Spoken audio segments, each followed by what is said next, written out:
Bismillah, walhamdulillah, wassalatu wassalamu ala rasulillah, wa ala alihi wa sahbihi wa mawala. Ashhadu an la ilaha illallah wahdahu la sharika lah, wa ashhadu anna Muhammadan abduhu wa rasuluh, sallallahu alaihi wa ala alihi wa sallam, amma ba'du. Al-qira'ah indal jami'.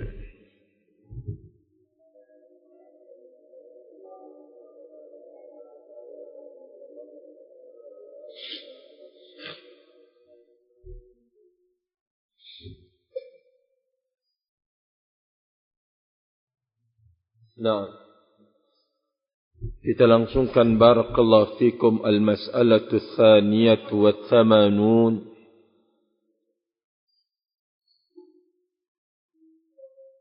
Qala ittikhadhu suraji 'ala al-quburi. Masalah yang ke-82, menjadikan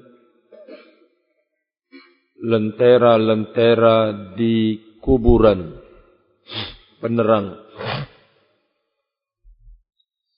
Barakallahu fikum, beliau membahas perkara ini disebabkan karena akan bisa menjadi wasail ila syirik, menjadi perantara dan jalan menuju kesyirikan kepada Allah Azza wa Jalla. Asy-Syaikh Shalih Fauzan hafizahullah ta'ala menjelaskan larangan meletakkan penerang di kuburan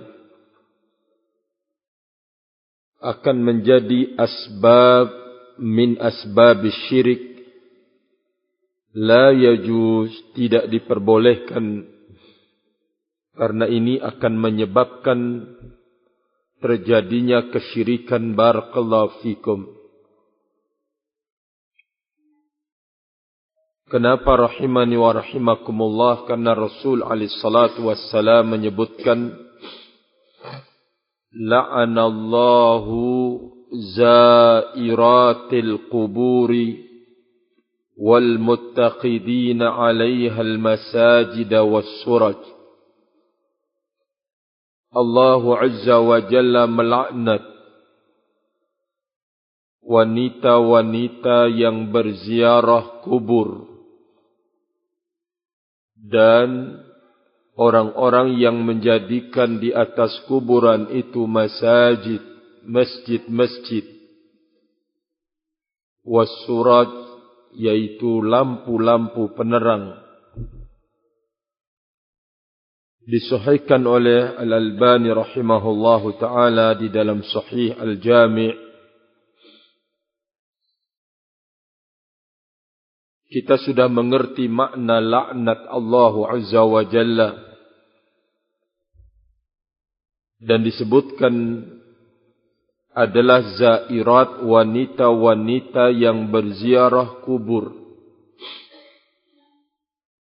karena di sana ada sifat wanita sesungguhnya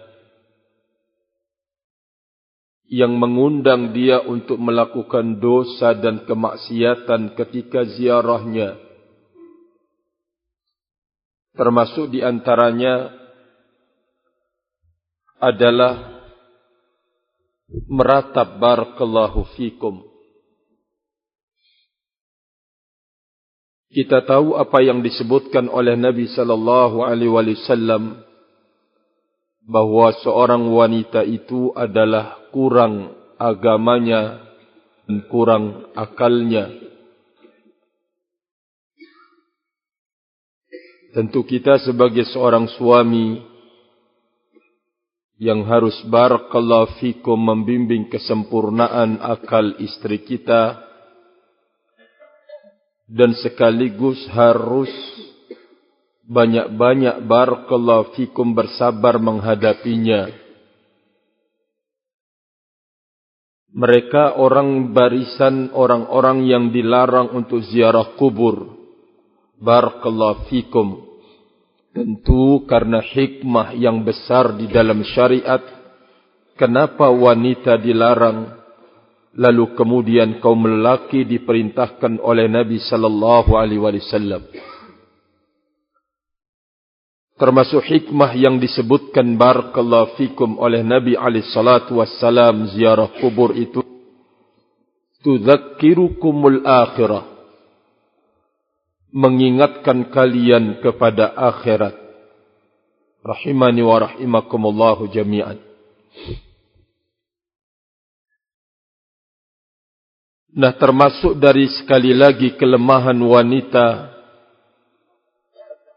adalah mudah dan gampangnya mereka untuk niyahah, meratap di kuburan barakallahu fikum, tidak mampu menahan apa yang dia rasakan berbeda dengan kaum lelaki. Hafizani wa hafizakumullah.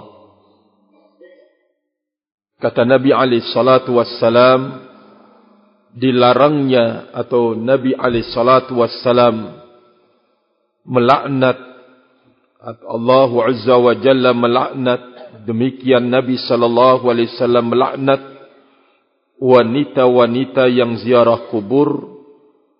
Ini menunjukkan bahawa mereka dilarang untuk melakukan hal itu. Dan ziarah kubur itu adalah khusus bagi kaum lelaki. Barakallahu fikum. Maka ziarahnya wanita ke kuburan min kabairidz dzunub, termasuk dari dosa besar.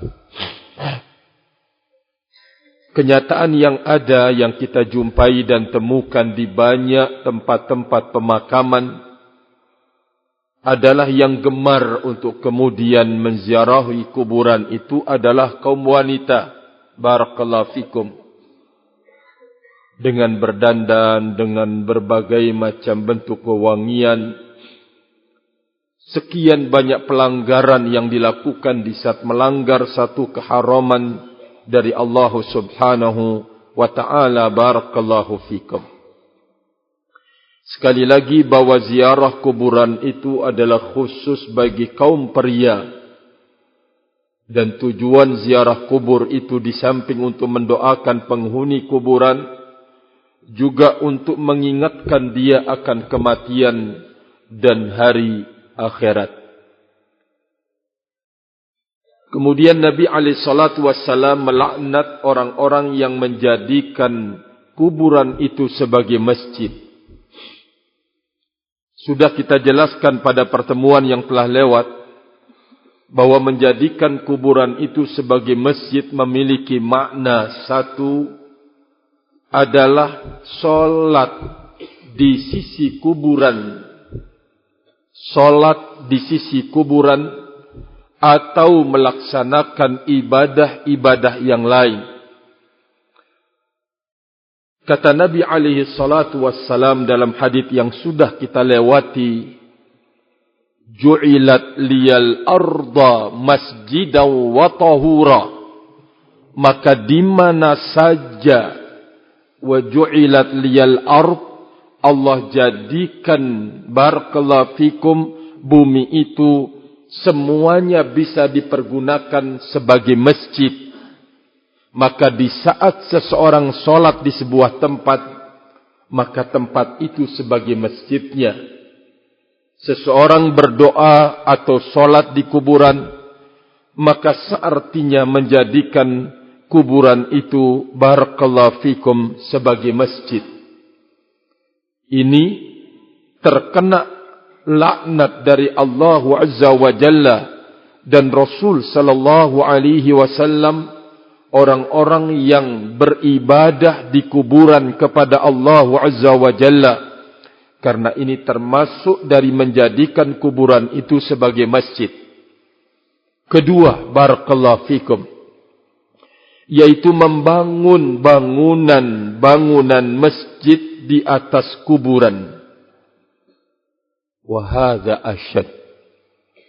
Dan ini adalah lebih keras barakallahu fikum keharamannya, yaitu membangun bangunan masjid di atas kuburan wa hadha ashad, kata Syekh Shalih Fauzan hafizahullah, maka ini adalah lebih dahsyat lagi, lebih besar lagi, barakallahu fikum, karena yang akan solat di masjid ini adalah banyak dari kaum muslimin, ya, banyak dari kaum muslimat, maka akan terus mendapatkan dosa dan kemaksiatan. Siapapun yang menjadi sebab kejelekan, maka dia telah sanna sunnatan sayyi'ah. Dia telah membikin jalan dan sunnah yang jelek, barakallahu fikum. Dan dia akan terkena imbas dari dia menjadi sebab seseorang melakukan kejelekan dan kejahatan, hafizani wa hafizakumullah. Kemudian juga termasuk orang-orang yang mendapatkan laknat dari Allah Subhanahu wa taala, yaitu orang-orang yang menerangi kuburan. Bagaimanapun bentuknya, apakah dia menaruh al-fawanis, fawanis itu ojor, obor, atau al-kahruba, dialirkan listrik, barakallahu fikum, ke kuburan, atau masabi, ya lentera-lentera, barakallahu fikum. Jadi semuanya ini termasuk perbuatan yang dilaknat oleh Allah Subhanahu wa taala. Kenapa? Rahimani wa rahimakumullah. Kenapa dilarang? Karena ini akan menjadi wasilah menuju kesyirikan.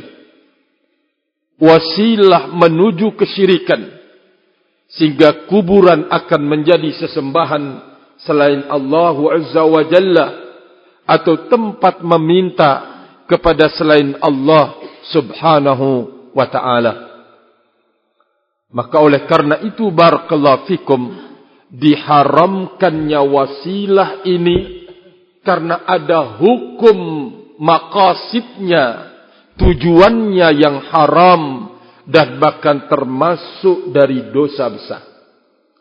Maka dari sini kita mengetahui, yaitu setiap jalan yang akan mengantarkan kita kepada keharaman, maka hukumnya adalah haram.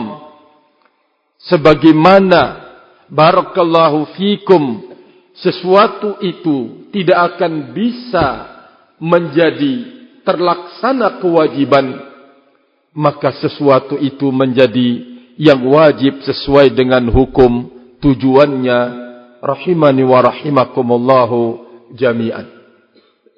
Salah satu contoh yang sering diungkapkan oleh para ulama, la taqrabuz zina. Jangan kalian mendekati perzinaan. Maka semua ragam dan bentuk yang akan mengantarkan kepada perzinahan, maka itu adalah hukumnya haram. Barakallah. Apa saja, ya, melihat gambar wanita, barakallahu fikum, di HP, rahimani wa rahimakumullah, atau ya, membelalakkan mata kepada wanita, atau barakallahu fikum, kemudian surat menyurat dengan kaum wanita, apalagi kalau Facebookan, atau mungkin barakallahu fikum video call dengan seorang wanita, maka semuanya ini adalah perkara yang diharamkan di dalam agama, karena akan mengantarkan kepada perzinahan. Hafidhani wa hafidhakumullahu jami'an. Ini adalah salah satu contoh. Oleh karena itu para ulama mengatakan, la yatimmul wajibu illa bihi fahuwa wajib.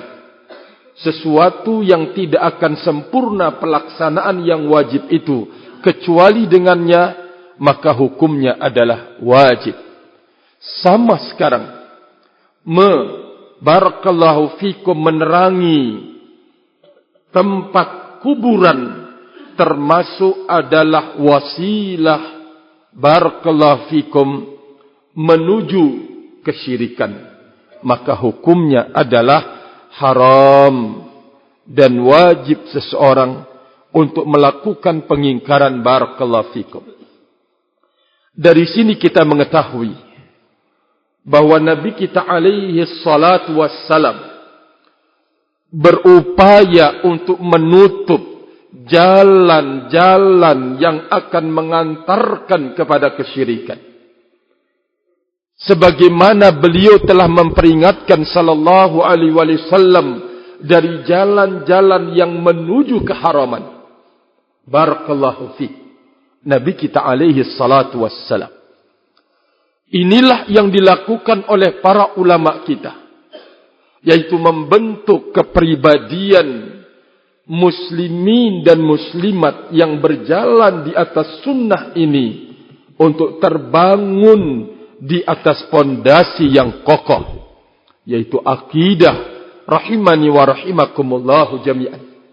Sehingga telah berlalu apa yang kita baca, bahwa di saat Syekh Muhammad bin Abdul Wahhab rahimahullahu ta'ala tampil mendakwahkan apa yang telah didakwahkan oleh Nabi alaihi salatu wassalam, maka beliau menghadapi apa yang telah dihadapkan kepada Nabi kita alaihi salatu wassalam dari berbagai macam bentuk celaan, cercaan, penghinaan, sampai upaya pembunuhan. Barakallahu fikum. Kita menarik lagi ke belakang, demikian para pendahulu kita yang saleh, di saat mereka meneriaki dan menyuarakan kebenaran. Barakallahu fikum. Ternyata itu merupakan sebuah sunnatullah dalam perjalanan kebenaran itu sendiri, dan orang-orang yang berupaya untuk menjadi lurus dan memperjuangkan kebenaran, maka dia harus menghadapi berbagai macam ujian dan cobaan. Ujian mungkin yang paling besar adalah datang dari dirinya sendiri. Dia harus melawan, dia harus menundukkan, dia harus mengalahkan. Barakallahu fikum. Setiap hari dan setiap saat dia harus berjuang untuk menundukkan kemauan-kemauan hawa nafsunya yang berbeda dengan bimbingan Allah Azza wa Jalla dan Rasulnya Muhammad sallallahu alaihi wasallam.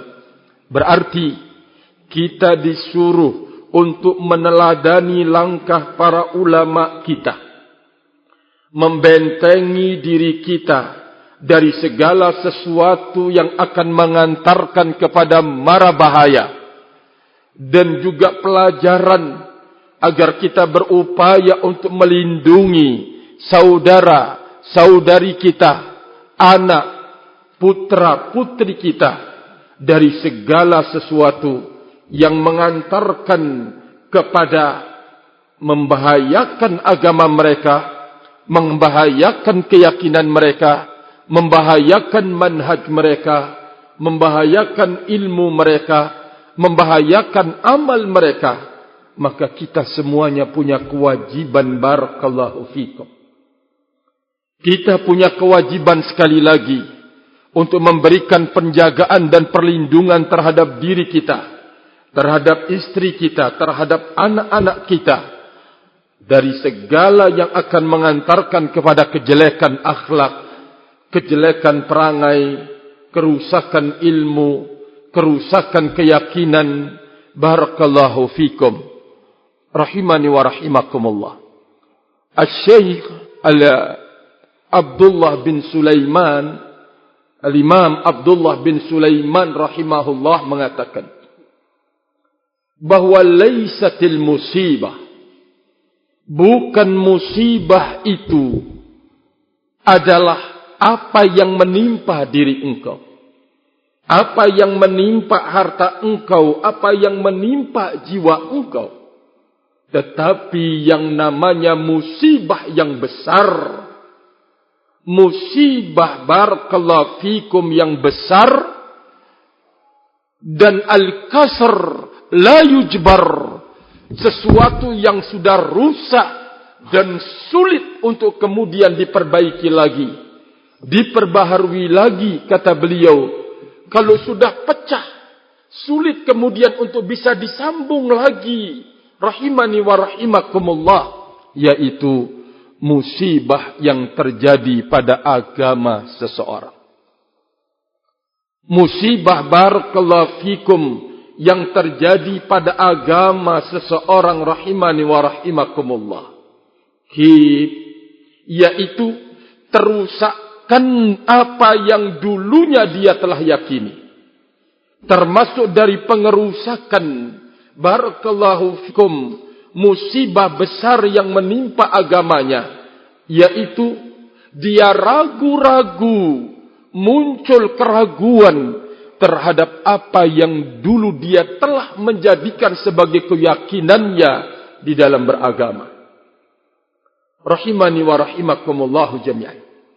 Sehingga karena rusaknya keyakinan, datangnya keraguan-raguan, dulu yang dia yakini, dulu yang dia pegangi, dulu yang dia tapaki, ternyata dia ragu-ragu padanya, barakallahu fikum. Keyakinannya terusakkan sampai kemudian berubah.